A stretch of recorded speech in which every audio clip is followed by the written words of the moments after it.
ბარი გიორგი გუგავასთან ლეიბორისტული პარტიის წევრთან ბატონ გიორგი მოგესალმებით მადლობა იმისთვის რომ მოხვედით ჩემთან სტუმრად. გამარჯობათ, გმადლობთ მოწვევისათვის და ასევე მინდა თქვენ ტელეეთერში დაბრუნებას მივესალმო იძულებითი შესვენების შემდეგ, ასე ვთქვათ, გაიხსნა შესაძლებლობების ახალი ფანჯარა და ხანგრძლივი რეპრესიების შემდეგ. რა თქმა უნდა და ეს ნამდვილად მისასალმებელი. ბატონ გიორგი, მოდით დავიწყოთ პირველ რიგში მე წავიკითხე გიორგი რურუას გზავნილი და ასევე თქვენს გეცოდინებათ ქართული ოცნების ევროპარლამენტარებისადმი გაგზავნილ წერილთან დაკავშირებით და მაინტერესებს თქვენი აზრი.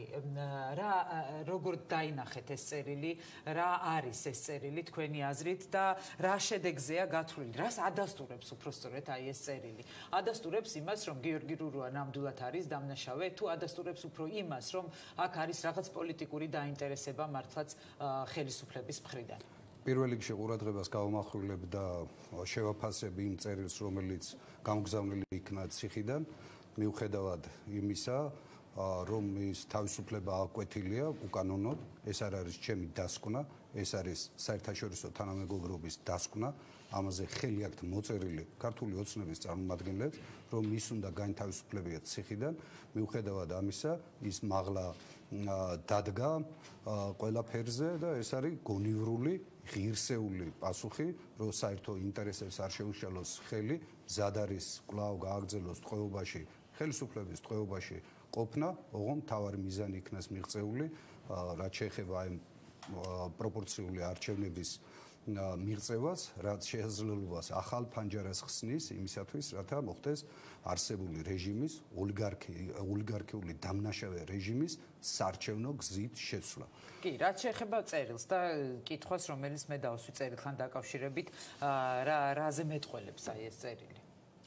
როგორც ჩვევიათ, ეს არის უტიფრობის, უინტელექტობის გამოვლინება, როდესაც ოფიციალურად არ არის აღძრული მასზე სისხლის სამართლის საქმე გასულ წლებში და არ არის სასამართლოს კანონიერ ძალაში შესული გადაწყვეტილება ევროკავშირის წევრ ქვეყნებს, კონკრეტულ პირებს, წერდა წერილს, დაუსაბუთებელს, რომელიც არ არის გამყარებული კონკრეტული გადაწყვეტილებებით, რა თქმა უნდა, ეს არის მთლიანად უსაფუძვლო და კიდევ ერთხელ მეტყველებს, როგორ თავი და გონი აქვს დაკარგული ქართულ ოცნებას. კიდევ ერთხელ ვაცხადებ, რომ ის პოლიტპატიმრად აღიარა საერთაშორისო თანამეგობრობა, მათ შორის ელჩებმა, მათ შორის ხელი აქვს მოწერილი შეთანხმებას იმასთან დაკავშირებით, რომ გიორგი რურუა უნდა გაენთავისუფლებინათ და რა მოლოდინი რომ გაათავისუფლებენ? მოუწევთ აუცილებლად.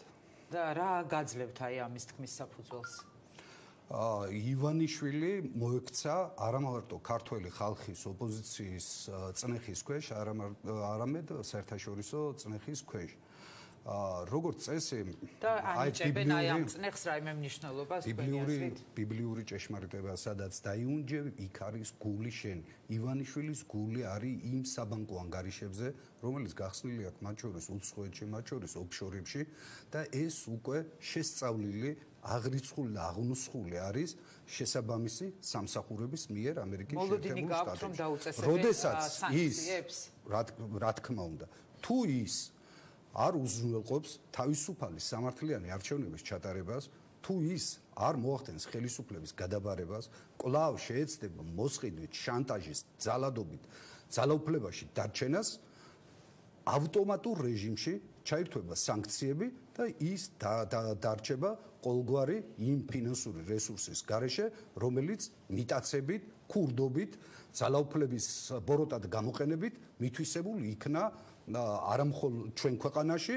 და თავის დროზე ასევე სისხლით არის მის საბანკო ანგარიშები შევსებული. ბატონ გიორგი, არჩევნებს რაც შეეხება, ახსენეთ არჩევნები. არჩევნებზე მარტო გადიხართ თუ აპირებთ რომ რაღაც პარტნიორები გაიჩინოთ ამ არჩევნებზე?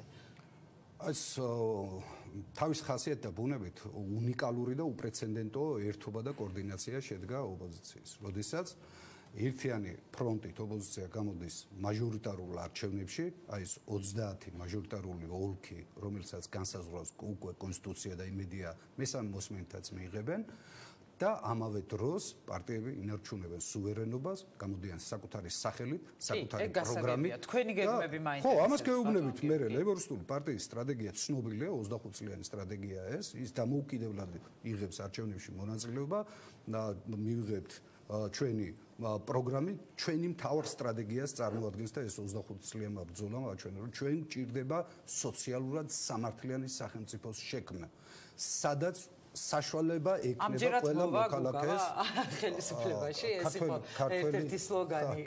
ქართული ხალხი უნდა მოვიდეს, სამართალი უნდა მოვიდეს, ისეთი წესრიგი და პოლიტიკური სისტემა უნდა შეიქმნას, სადაც თითოეული მოქალაქე იქნება დაცული. უზრუნველყოფილი განათლებით. მოახერხებთ ამას განათლებით, ღირსეული სამუშაო ადგილით, ღირსეული პენსიით და ასე შემდეგ. რა თქმა უნდა, ეს უნდა გაკეთდეს. სხვა შემთხვევაში სახელმწიფო ვერ იქნება შემდგარი. სახელმწიფოს უმთავრესი თანამედროვე სახელმწიფოს დასავლური ევროპული ყაიდის სახელმწიფოს თავარი ფუნქცია არის იზრუნოს საკუთარ მოქალაქეზე. სანამ შენ აშიმშილებული ბავშვები გეყოლება, სანამ უსახსროდ, უფულოდ გეყოლება შენი მოსახლეობის უდიდესი ნაწილი, მინიმუმ მესამედი ოფიციალური სტატისტიკით, სანამ გეყოლება სამათხოვრო პენსიაზე პენსიონერი, სანამ გეყოლება 3% მოსახლეობისა გაზულუქებული ოლიგარქატი, რომელიც ფლობს, ფინანსებს, ეკონომიკას, ქვეყნის სიმდიდრეს, პოლიტიკურ ძალაუფლებას და ამონებს დანარჩენ მოქალაქეებს, მაშინ ჩვენ არ შემდგარი სახელმწიფო ვიქნებით. ჩვენ კონსტიტუციაში გვიწერია, რომ საქართველო არის სოციალურად სამართლიანი სახელმწიფო და აი ამ მიზანს უნდა მივაღწიოთ, რომ ამ ქვეყანაში ყველას კონდეს შესაძლებლობა და უფლება იმისა, რომ იყოს ბედნიერი და თუ ეს პრობლემები არ იქნება ერთის მხრივ სამოქალაქო უფლებები, პოლიტიკური უფლებები და სოციალური, ეკონომიკური უფლებები, რა თქმა უნდა, ჩვენ ყველაფერს გავაკეთებთ იმისათვის, მოხდეს როგორც პოლიტიკის დეოლიგარქიზაცია, ასევე ეკონომიკის, ბიზნესის დემონოპოლიზაცია, ის სიმდიდრე, რაც ამ ქვეყანას გააჩნია. უნდა გადანაწილდეს მოქალაქეებზე და შესაძლებლობა ქონდეს პარლამენტში ბიზნესის განვითარება, რათა შეიქმნას ეროვნული დოვლათი და ეს ეროვნული დოვლათი უნდა მოხმარდეს ამ ქვეყნის შვილებს. კარგით, ბატონ გიორგი, დაუშვათ მოხდა ისე, რომ თქვენ მოხდით პარლამენტში და გაქვთ კოალიციის შექმნის შესაძლებლობა, ვისთან შექმნით კოალიციას და ვისთან არ შექმნით კოალიციას, გაქვთ თუ არა უკვე ამაზე ნაფიქრი? რა თქმა უნდა, კოალიცია უნდა შეიქმნას ივანიშვილის, ანუ ოლიგარქატის წინააღმდეგ. ის უნდა გაუშვათ ძალაუფლებიდან და ხელისუფლებიდან. ყველა იმ ძალასთან, ვინც დღეს ერთმანეთთან თანამშრომლობს და ეს საარჩევნო სისტემა, რასაც ოპოზიციამ დიდი ბრძოლით, საერთაშორისო პარტნიორების მხარდაჭერით და რაც მთავარია ქართველის ხალხის ბრძოლამ განაპირობა ეს ყოველივე იქნება ისეთი პოლიტიკური სისტემა, სადაც დომინანტი ვერ იქნება და წამყვანი ერთი პიროვნება, ერთი პოლიტიკური ძალა, არამედ იქნება კოალიციური მთავრობა. ჩვენ ვიმედოვნებთ ამ კოალიციური მთავრობაში ვიქნებით წამყვანი ძალა, ერთ-ერთი, რათა განვახორციელოთ ის იდეები, სოციალური სამართლიანობის იდეები, რომელზეც ვისაუბრეთ ზემოთ, აქედან გამომდინარე ჩვენ შექმნით კოალიციური მთავრობას იმ ძალებთან, რომელიც უზრუნველყოფს ივანიშვილის ხელისუფლებიდან წასვლას. იდეოლოგიური განსხვავებების მიუხედავად, თქვენთვის არ უნდა იყოს ახალი ის, რომ რუსეთთან ინტერესების თანხმედრაში ხშირად ისმის ხოლმე ლეიბორისტული პარტიის ჩვენი მთავარი იდეოლოგიური მოწინააღმდეგე. სწორედ ვაგრძელებთ თქვენი კითხვის პათოსს და შინას. არა, უბრალოდ რაღაც მინდა კიდევ შეგახსენოთ ამასთან დაკავშირებით. 2007 წლის ნოემბრის მოვლენების შემდეგ თქვენი პარტიის ლიდერი ერთი პერიოდი იძებნებოდა კიდეც აი ამ ძალიან მძიმე ბრალდების გამო. შემდეგ თავად შალვა ნათელაშვილმა დაიწყო ივანიშვილის წინააღმდეგ იგივე კამპანია. 13 კონგრესმენის წერილი იყო ასევე ძალიან მნიშვნელოვანი და ამ დოკუმენტში იმ ცნობილი წინადადების ასახვის შემდეგ, სადაც იყო საუბარი, რომ ივანიშვილი არის რუსეთის და პუტინის ინტერესების გამტარი საქართველოში, შალვა ნათელაშვილმა თქვენმა ლიდერმა სპეციალური ბრიფინგი ჩაატარა და მან ხალხს დანაპირები შეუსრულა, ასეთი რამ განაცხადა და ივანიშვილს მალე სანქციებს დაუწესებენ, რომ ამ სანქციების შესახებ ახლა თქვენს საუბრობდით. აი ეს მაინტერესებს. თქვენი მსოფლმხედველობა შეიცვალა ზოგადად იგივე საგარეო პოლიტიკასთან დაკავშირებით და არ იქნება ეს განსაზღვრელი თქვენთვის კოალიციის შექმნის პროცესში? რა გაგებით შეიცვალა? მე თქვი აღვნიშნე რომ თქვენს მიმართ ხშირად ისმოდა ხოლმე ბრალდებები რომ რუსეთთან რაღაც გარკვეული ის გაკავშირებს სიმპათიები. ეს იყო ყოველგვარ აბსურდი იყო, ამას არანაირი დასაყრდენი არ ქონდა და გავითვალისწინოთ ასევე. როდესაც ჩვენ განცხადებებს ვაკეთებდით იმასთან დაკავშირებით, რომ რუსეთთან აუცილებელია მოლაპარაკება, ეს კეთდებოდა 2008 წლის ომამდე. როდესაც სანამ შეიცვლებოდა ის გეოპოლიტიკური სიტუაცია, ის მოცემულობა, რომელშიც ჩვენ ომის შემდგომ ჩავდექით, ხო? ჩვენ გძნობდით იმ საფრთხეს და როგორც მაღალი პასუხისგებლობის ეროვნულად გამსჭვალულ პოლიტიკურ ძალას და მის ლიდერს შალვა ნათელაშვილს მან გააფრთხილა საზოგადოება, აფრთხილებდა ხელისუფლებას, რომ რუსეთს აქვს მზაკრული ინტერესები იმასთან დაკავშირებით, რომ ის აპირებს ვერ ეგუება ქართულ სახელმწიფოს, დამოუკიდებელ სუვერენულ სახელმწიფოს და ის აპირებს იმ დანაშაულებრივ ქმედებების განხორციელებას, რომელსაც მოყვებოდა ქართული ტერიტორიების ოკუპაცია. და ამიტომ უნდა ყოფილიყო შერბილებული. 2008 წლის შემდეგ გეოპოლიტიკური სიტუაცია შეიცვალა. ჩვენ არ აქვს უფლება ეხლა რაიმე სხვა პოზიცია გვეჭიროს, ჩვენ გვჭირდება ძლიერი მოკავშირე, ისეთი როგორც არის ამერიკის შეერთებული შტატები.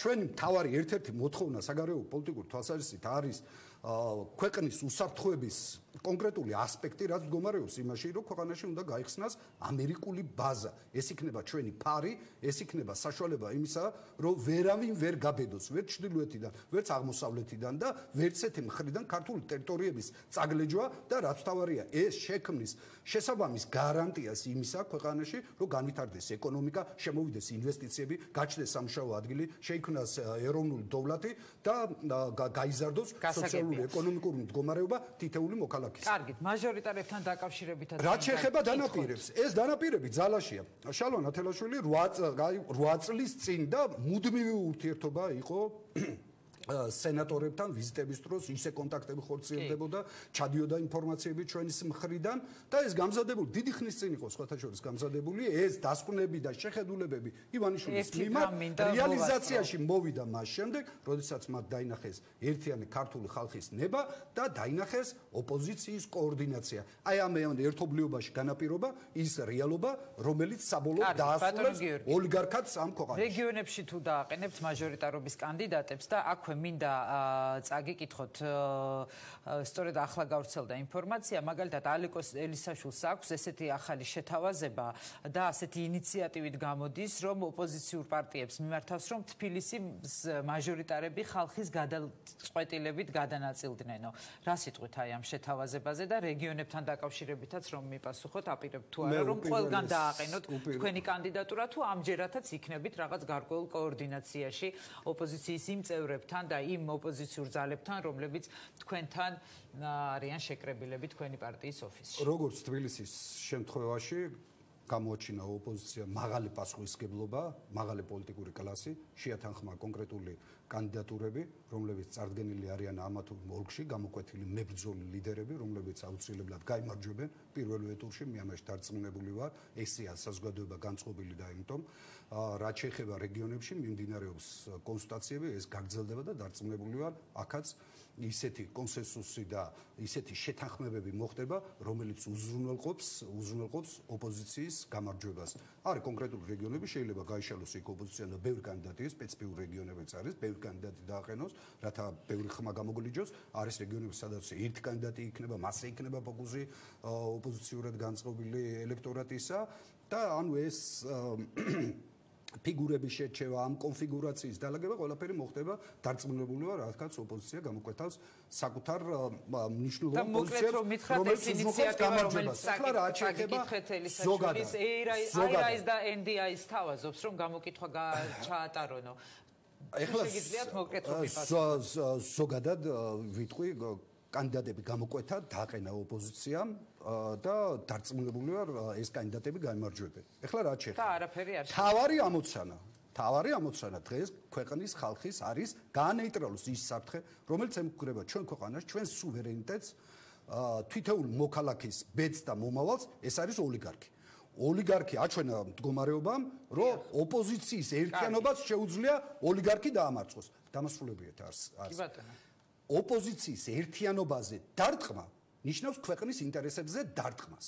ალიკო ელისაშვილი ქვეყნის ინტერესებს ურტყავს? ეს ნიშნავს ოლიგარქის წისქვილზე წყლის დასხმას. ეს ნიშნავს უნებურად სასარგებლო იდიოტის როლის თამაშს ან შეგნებულად ანგარებით პოზიციას. კიდევ ერთხელ ვაცხადე, ჩვენ გვაქვს ერთი თავარი მიზანი და დღეს დარტყმა კი არა და ლაფის დასხმა ოპოზიციაზე, არამედ გამოკვეთილი არის თავარი მტერი და ამ მტერს უნდა ვებრძოლოთ. რადგანაც ეს მტერი ემუქრება ჩვენ ქვეყანას და დარწმუნებული ვარ ამ მტრისგან ვიხსნით ამ ქვეყანას და განვითარების ახალ გზაზე გავა ჩვენი სამშობლო. დიდი მადლობა, წარმატებებს გისურვებთ ბატონ გიორგი. გიორგი გუგავა, ლეიბორისტული პარტიის წევრი და ერთ-ერთი ლიდერი საუბრობდა ჩვენთან პირდაპირ ეთერში. რეკლამის შემდეგ დავბრუნდებით, რეკლამის შემდეგ გავაგრძელებთ უკვე პოლიტიკურ თემებზე საუბარს. ამჯერად ჩვენი სტუმარი მარიამ ჯაში, პარლამენტის დამოუკიდებელი დეპუტატი იქნება, აუცილებლად დაგველოდეთ.